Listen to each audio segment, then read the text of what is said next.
being able to say, do you want it now or next? And actually, that now, next, later, if you go way back, Mike Cohen wrote about this, I think, 10, 15 years ago, perhaps, in one of his early Agile books, I believe, saying that prioritization doesn't need to be any more complicated on is it now or is it later? Just being hard on that ruthless prioritization, saying, is this, do we need to care about this now? Is this contributing towards something we're trying to prove or disprove now?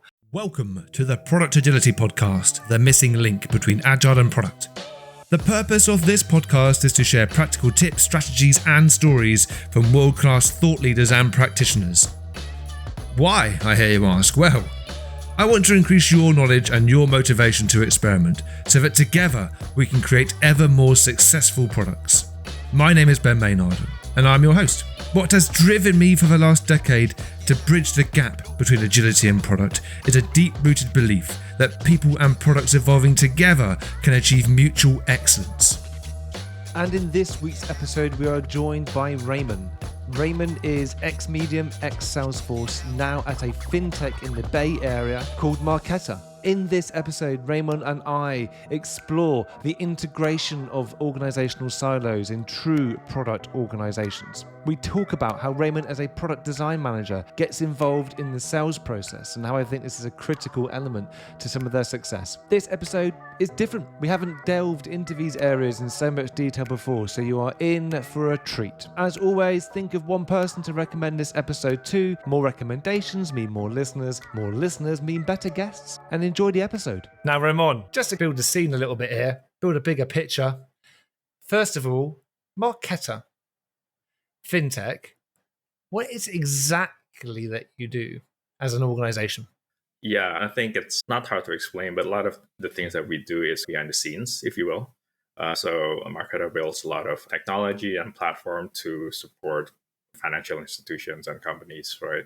So we build tools and platforms and APIs that enable other companies to do their business, your DoorDash, your Uber, so if you look at a couple of examples on the .com website, you can see a couple of case studies, right? And I think the company started with card issuing, but now we're expanding to other parts of kind of the finance world, moving into credit, into banking and money movement, into risk and fraud management, into tokenization. So a lot of different aspects of finance and payments. Wow. So you started off as a smaller company focusing just on to take a card issuance and that type of stuff, and then it's grown from there? Yeah. If we're like going all the way back, I think the very first, I don't quote me on this, I'm not a Marqeta historian, if you will. But yeah, I think in the beginning, there's a lot of different pivots. I think even they dabbled in rewards, card rewards and all that. But at the end, the one that really found the product market fit was card issuing. And that's when Marqeta really took off. And then with the broadening of your offering, I suppose then you are shifting from this kind of narrowly focused, smaller organization to a much more broadly focused enterprise. Absolutely. Yeah, like I mentioned, a couple of areas that where Marqeta is starting to expand into is banking and money movement, for example, risk and fraud management. And those are some of the areas that I also lead on the design side. For example, last year, we officially launched the product suite that we call Risk Control. And that's one of the kind of newest product offering. And we also launched officially the banking and money movement products, which we're continuing to build and evolve, among others. Yeah, I think you're absolutely right. We're just starting to expand into other parts of the payments industry and really providing a lot of different solutions for different companies, right? Some companies might need just risk and fraud management. Others might need everything. Others might just need card issuing. So it's pick and choose your own adventure. So then as a design manager, you mentioned there that you've led up a couple of the more recent offerings within Marqeta. As a design manager or design leader manager, what is it that you do? What's your reason for being in the organization, Raymon? Yeah, so I think there's a lot of different offerings that Marqeta has, right? A lot of it has to do with APIs and providing that backbone and skeleton and blueprint for other companies to use to build their products on. But also we provide things like what we call the Marqeta dashboard, which is the end user facing tool, almost like think of your Salesforce, your Zendesk, your ServiceNow, those kind of tools that our customers can use if they're not using APIs, or if they're choosing not to, or they're trying to do something else with our products, and maybe they don't necessarily have a lot of custom needs, and we can fulfill their needs just by using the dashboards. So a lot of the design work that we do revolve around the Marqeta dashboard. For example, our customer might use the dashboard to look at transaction disputes for their cardholders and manage disputes accordingly in Marqeta dashboard. That's not the only thing that we do. We also support things like the go-to-market efforts. More recently, that's been happening more. So we help the business development team develop the pitches and the story that they tell to prospective customers. And because we do have the knowledge on the product side, we're able to help them paint that picture for the prospective customers and help them understand what it is that Marqeta can do for them. Especially if we can't just talk about the APIs and codes and technology, right? Ultimately, our customers who may not know about the company and the products and the technology that we offer, they want solutions. Yeah. They want things that they can use for their own needs, business needs. And our role in the product design team is to help the business development team build and paint that story. We always call it like the art of the possible. What is it that you can do with our tools, with our technology, with our solutions, those kind of things. Of course, there's also other support things that we do, all product design in the broader sense, not just focusing on Marqeta dashboard, but also, for example, documentation, developer experience, customer experience, onboarding. I think there's a lot of things that we do on the product design team. And I will also say that might vary company to company and team to team. Depends on what your product is, how big the team is, how big the company is, what it is that, for example, like if you think about healthcare, right? I think a lot of the considerations might be different from what we do in payments. Or if you think about government work, very different. Yeah. Versus media or consumer type of products, very different as well.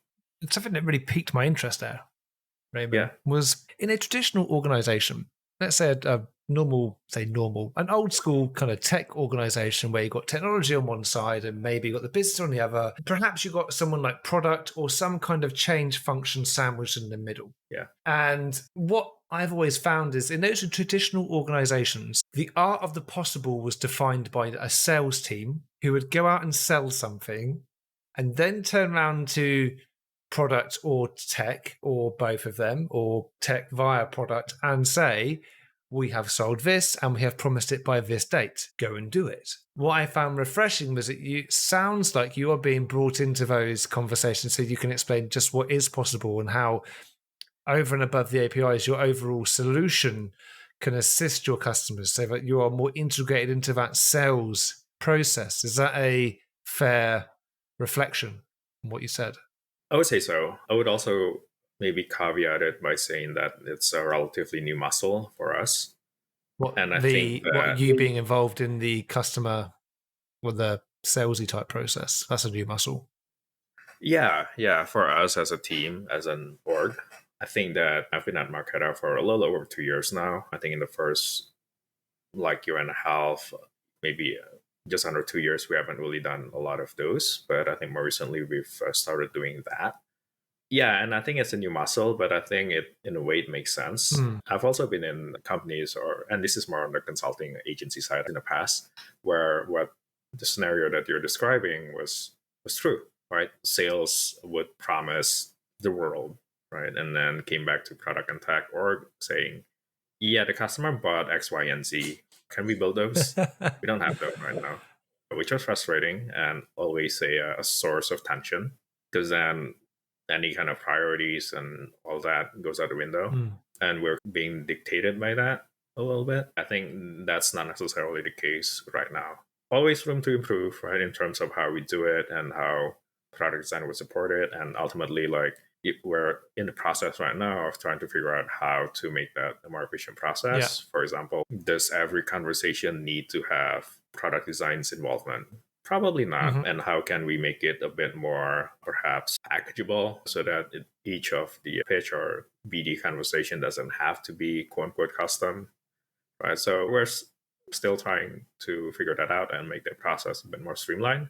But yeah, that's where we are right now. I think it's fascinating, and for me, tells a chapter of a bigger story that's going on, which is this transition from the traditional textile companies where technology is seen as something which you either buy it or you build it. And if you're going to build it, then you create a separate department and then you try and manage that separate department like you would have done a warehouse or a manufacturing line or some other part of the organization which traditionally would have provided you with something tangible, to actually a situation where product organizations are much better integrated and the interactions between the different silos are better defined, and I think create a more holistic alignment against what you're trying to achieve.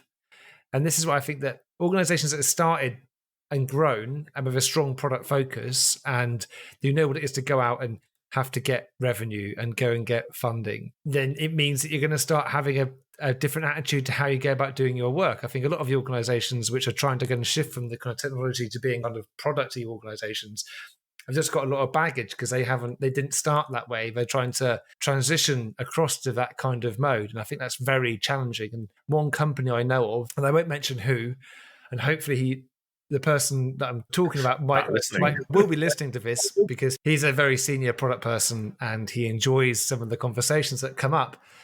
But he said to me, now I'm going to totally shortcut and paraphrase the conversation, that really like shit got real for them and they became much more product focused when they had to make redundancies. And then they had to become more focused, and the purpose, they were more able to align the purpose. They couldn't stick to the silos and they had to evolve how they were working because they wanted to succeed.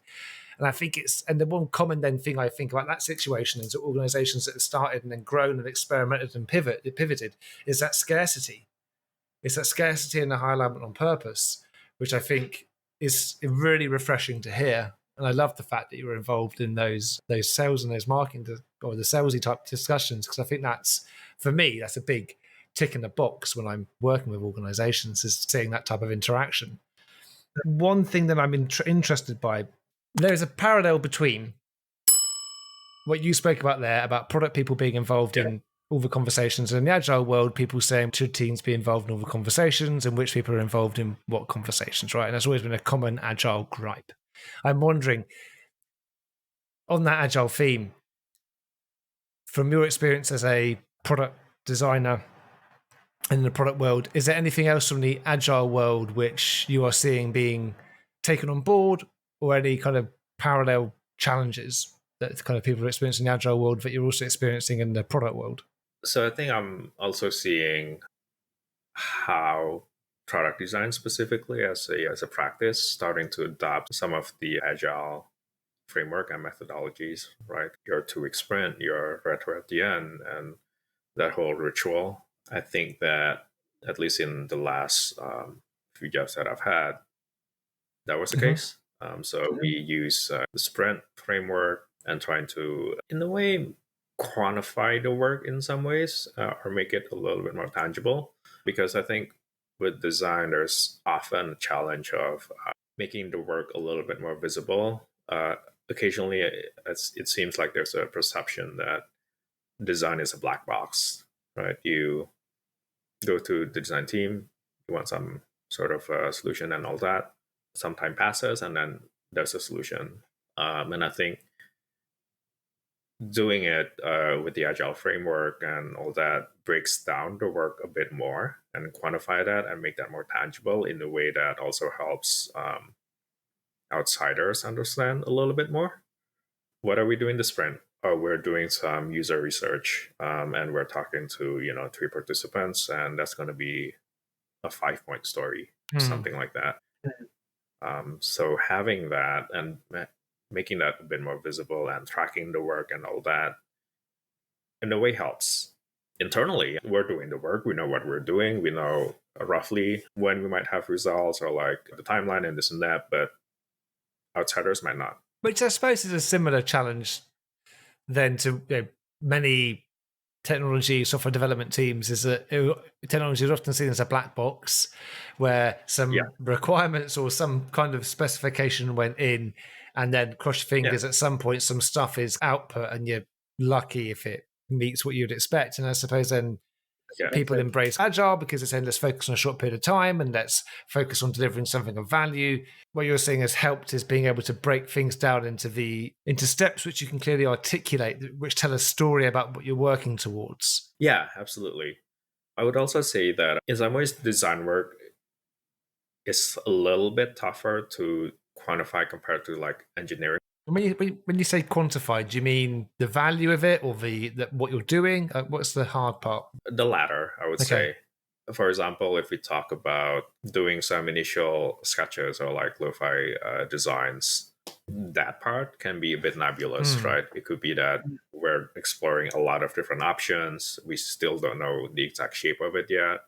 Or if we are a little bit more clear about what it is that we're going to do, but we're just exploring some small options or permutations. So in that sense, it's a little bit more flexible and malleable versus it seems to me like with engineering tickets or work, it's more concrete, right? Like, hey, we need to look into this API and connect it to the front end, or we need to build this component, and we have like a distinct, not to say that design won't have like a more distinct output at the end of it, but the middle part tends to get a little bit more messy.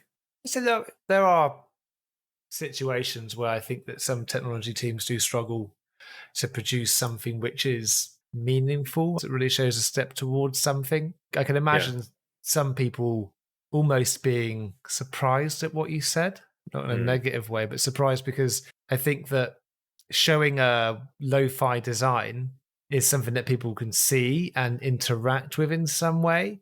Whereas I think some technology teams are stuck just producing stuff that people can't see or interact with. And I think that provides them with a really big challenge. I find it really interesting that similar challenge is felt on the product design side as well. Yeah, and I think, at least from what I can observe, a lot of the challenges often with product design, especially if we're working in sprint, is really to break down the work, right? We often have challenges with breaking the work down into small bits of tickets that we can tackle in the sprint or things like that. We tend to put it in a big bucket, right? Hey, I'm doing research. Yeah.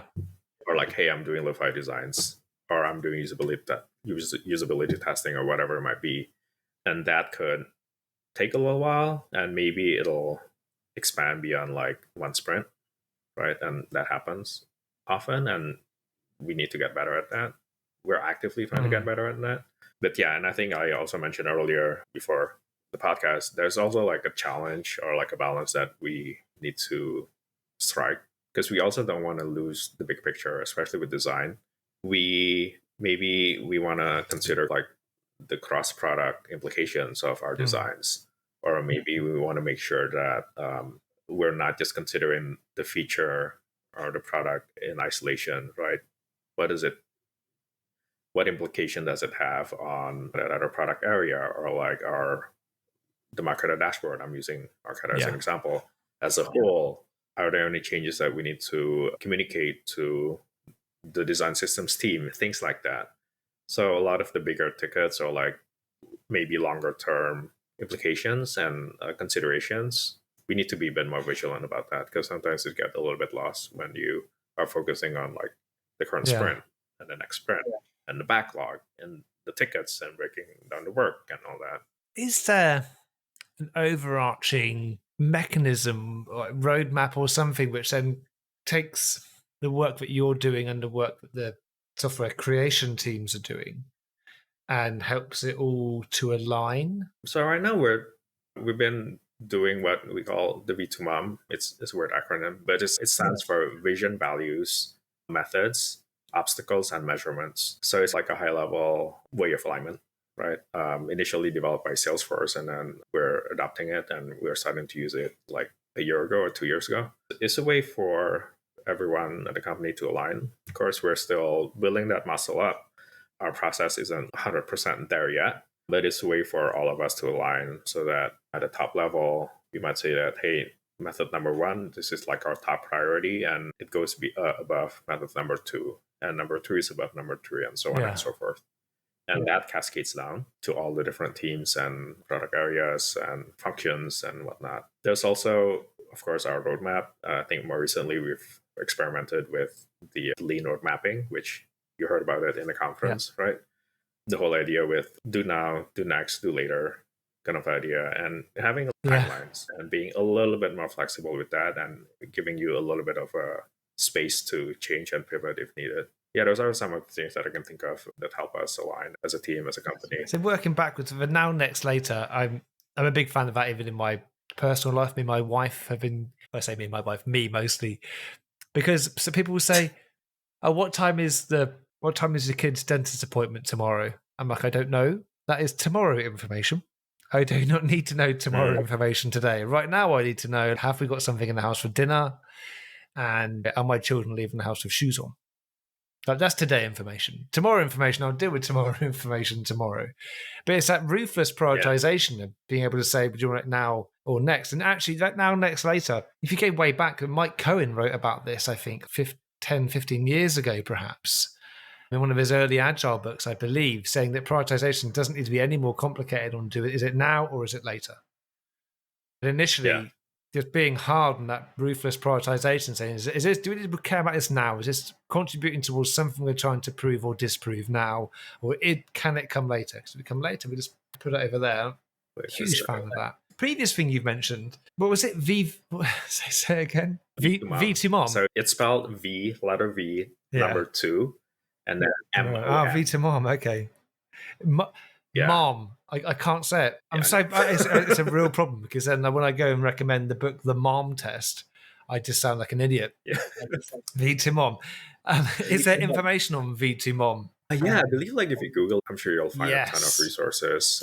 Okay, great. Not heard of it before. Yeah. I will absolutely include that in the show notes and do some reading on that. So thank you very much. That is a really interesting thing I'd not heard of before. Now, next, later roadmaps, particularly using OKRs, the world and its dog seem to be trying to use them in some way, but V2 Mob I've not heard of, so thank you very much for that. One question that I think people listening might have, this sounds like you're doing a decent amount of upfront work before it goes to the teams to create the solution, right, to do the programming.